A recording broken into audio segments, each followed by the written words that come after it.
Guys welcome back to my channel, it's me Rupam. आज मैं आप लोगों के साथ एक बहुत ही सेंसिबल मैटर शेयर करने आई हूँ। तुनिशा केस अभी आप लोग देख रहे होंगे, बार बार न्यूज़ पे आ रहा होगा। एंड ये जो है एक र्यूमर बन गया हुआ है, एक बहुत ही बड़ा न्यूज़ बन गया हुआ है। अभी सारे मीडिया वाले वही न्यूज़ देते रहते हैं, पूरे टाइम वही न्यूज़ आता है। तो इस बारे में मैं कुछ बात करना चाहती थी। जैसे कि हम लोग सोचते हैं कि कभी कभी हमारे लाइफ में ऐसी सिचुएशन आ जाती है जैसे हम सोचते हैं कि हमें सुसाइड कर लेना चाहिए, या फिर इन चीज़ों से हम हार गए हैं। तो ये वाली चीज़ बहुत गलत है।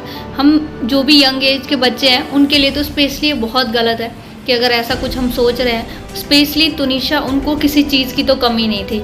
अब हम लोअर मिडिल क्लास फैमिली के बच्चे हैं तो हमें इतनी टेंशन रोज़ होती है, बहुत सारे टेंशन होती है। इवन उनको तो सिर्फ बॉयफ्रेंड की टेंशन थी, हमें सारे फैमिली की, करियर की, हमारे परिवार का एक रहता है हम पे प्रेशर की उनकी इज्जत को लेके चलना है। आपके साथ कोई कुछ कर भी देता है तो उस चीज़ के लिए आप किसी को बोल भी नहीं पाते हो, सिर्फ इसलिए कि आपके पेरेंट्स आपका पढ़ाई छुड़वा देंगे, आपकी शादी करवा देंगे, या फिर आप आगे कुछ नहीं कर पाओगे। सिर्फ ये सब कुछ एक रीज़न है। बट हम सुसाइड तो नहीं कर सकते।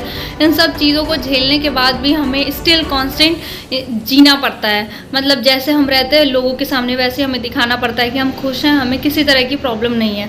और सुसाइड करना भी नहीं चाहिए। स्पेशली एक लड़के के लिए अगर हम सुसाइड कर रहे हैं तो मुझे लगता है कि इससे गलत तो कुछ है ही नहीं कि हम सिर्फ एक लड़के की कहने की वजह से हम सुसाइड कर रहे हैं कि उसने मुझे छोड़ दिया इसलिए हम सुसाइड कर लिए। ये तो सरासर गलत है। अगर हमें कल के डेट में कोई छोड़ देता है इसका मतलब हम सुसाइड तो नहीं कर सकते।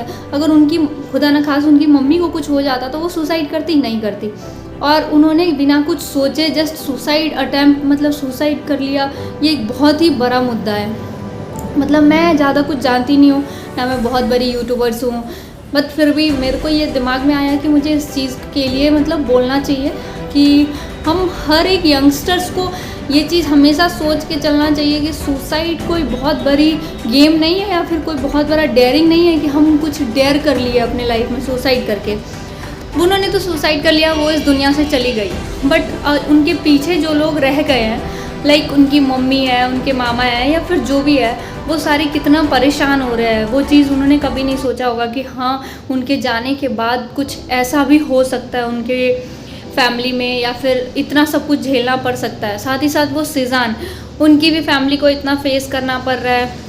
जबकि वो बंदा ठीक है, उसने चीट किया इसके साथ, वो गलत किया, उसके साथ नहीं रहना था। बट वो तुनिशा भी तो चलो 20 साल की थी, बट इतनी भी तो छोटी नहीं थी। उनकी मम्मी को तब समझना चाहिए था जब वो उनके साथ रिलेशन में आई थी। उस टाइम उनको वो हिजाब जो भी होता है वो पहनने के लिए मना करना था, तो उस टाइम उन्होंने नहीं समझाया। आज वो प्रेस कॉन्फ्रेंस में बहुत सारी बातें बोल रही हैं। एलिगेशंस लगाना ईजी होता है, हम किसी पे भी एलिगेशन लगा देते हैं, बट हम अपनी गलती का ब्लेम किसी और पे थोप के इस चीज़ से हम सोचते हैं कि दूर चले जाए, बट हम कभी दूर नहीं जा पाते। गलती सबसे ज़्यादा उनके पेरेंट्स की है और तुनिशा की खुद की भी थी। आज अगर उन्होंने सुसाइड किया है तो वो एक बहुत ही गलत स्टेप लिया है उन्होंने अपने लाइफ के लिए। बट उनकी मम्मी को समझना चाहिए था, कि पहले ही समझाना चाहिए था जब वो उस जगह गई, जब वो उस चीज़ के साथ जुड़ने लगी थी, तो पहले समझाना चाहिए था कि ये गलत है, सही है। आज ऐसा नौबत ही नहीं आता कि वो सुसाइड करने पे आ जाती। ये सब बात मैं समझाना चाहती हूँ कि कभी भी सुसाइड मत करो। एंड जो भी कोई भी आपको अगर अपनी गलती का ब्लेम आप पे डाल रहा है तो उन चीज़ों को इग्नोर करो, लाइफ अपने मज़े में जियो, एंजॉय करो। इतना भी कोई बहुत बड़ा बात नहीं है कि हर चीज़ के लिए आप सुसाइड करने चले जाते हो। सुसाइड कोई बहुत बड़ा डेयरिंग नहीं है। उन चीज़ों के साथ हार जो भी होता है आपके लाइफ में उसके साथ खेलना सीखो, उन चीज़ों को फेस करके और आगे बढ़ना सीखो। दैट्स इट, मेरा यही कहना है। वीडियो कैसा लगा ज़रूर बताइएगा, लाइक शेयर सब्सक्राइब कमेंट कर दीजिएगा। Thank you so much.